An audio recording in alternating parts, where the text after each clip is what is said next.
Hey everyone, welcome back, and this is my review of Log Horizon, episode 5, entitled Return to Akihabara. Having flown far out of Brigandia's reach, the group breathes a sigh of relief, and Sierra can't help but be overwhelmed at the kindness Shiro and company showed in her rescue.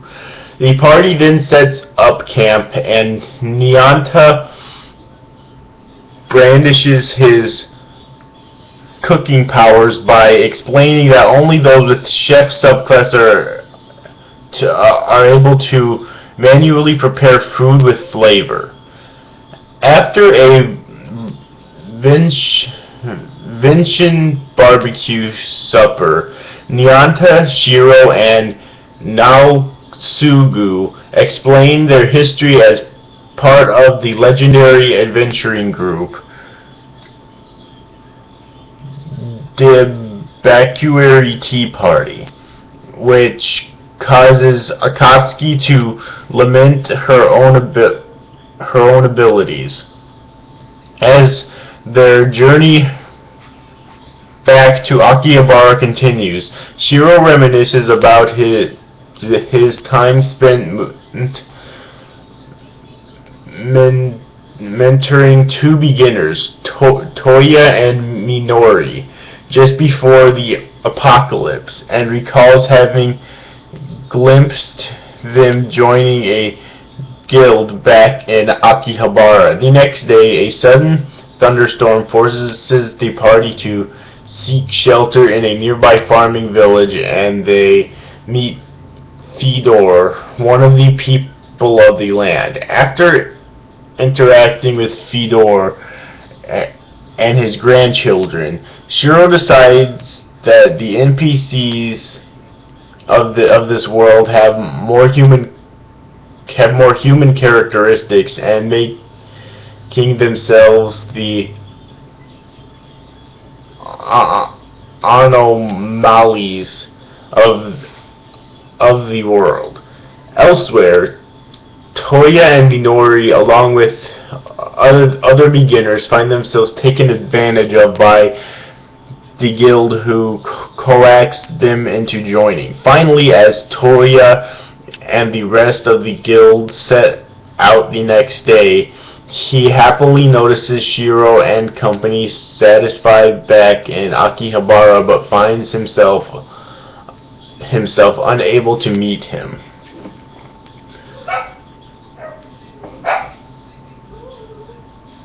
And that pretty much sums up what happened in this episode. So, all I have to say is the review portion of this video is going to stay rather short, because let's face it, it's pretty much in episode 5 the same thing I've been saying the previous. It's very entertaining. It's not bad by any means, okay? But so far, at least, they don't really seem to be stretching for anything past just entertaining. And if that's the case, then that'll be a huge disappointment for me. Alright, I mean, the animation is good where it needs to be. You know, the fight scenes have great animation, and the final scene just before the ending has great animation as well, which is kind of odd that they always do that. But they never really stretch for above and beyond, you know. This is by Statelight, which makes it kind of weird, because I recently finished watching Noeen, and Noeen has incredible animation. So, I mean, not always in just the fight scenes. I mean, so it's kind of weird that, and that was back in 2007. So you would think that they would stretch for above and beyond here as well, since it's the same fucking production company, but apparently not. So that is kind of disappointing for me too. Other than that, though, the story is moving on, but at a snail's pace. Okay, it's not going fast by any means, but it's still moving. I just wish that more was happening.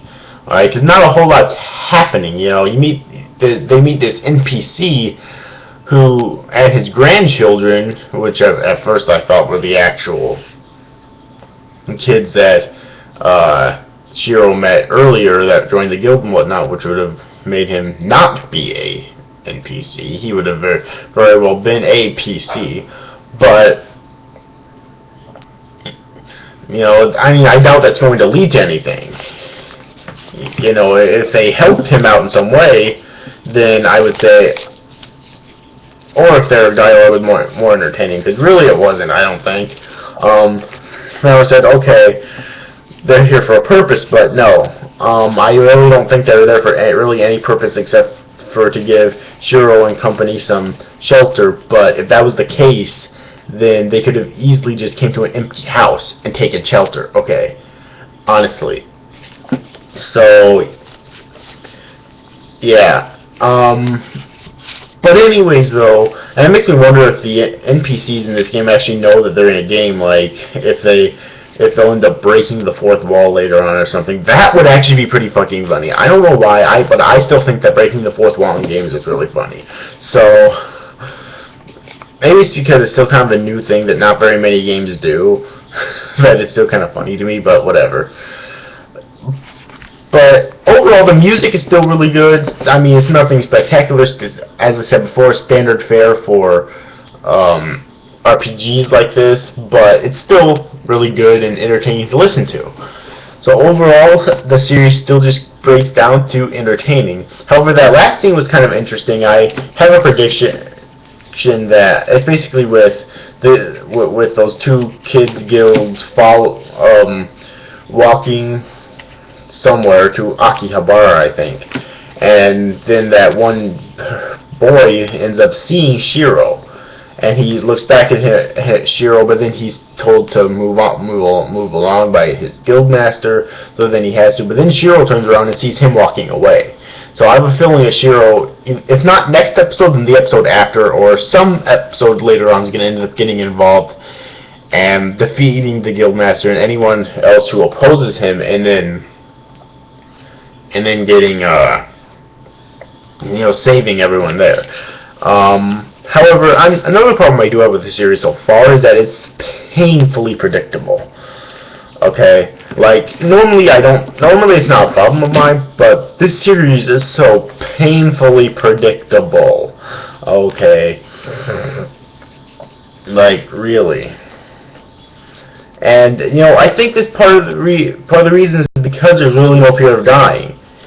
I mean, yeah, if you die, you can't really, help your comrades who are still fighting and could possibly die as well, but, you just go back to the cathedral and you get to keep playing. Alright, there's no real fear of dying in that regard. Now, this is a good, not good, this is a interesting thing, because I don't think it's ever been done before. But regardless, it's still kind of annoying too. Okay?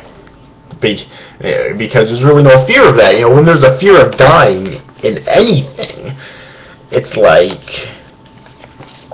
you have that.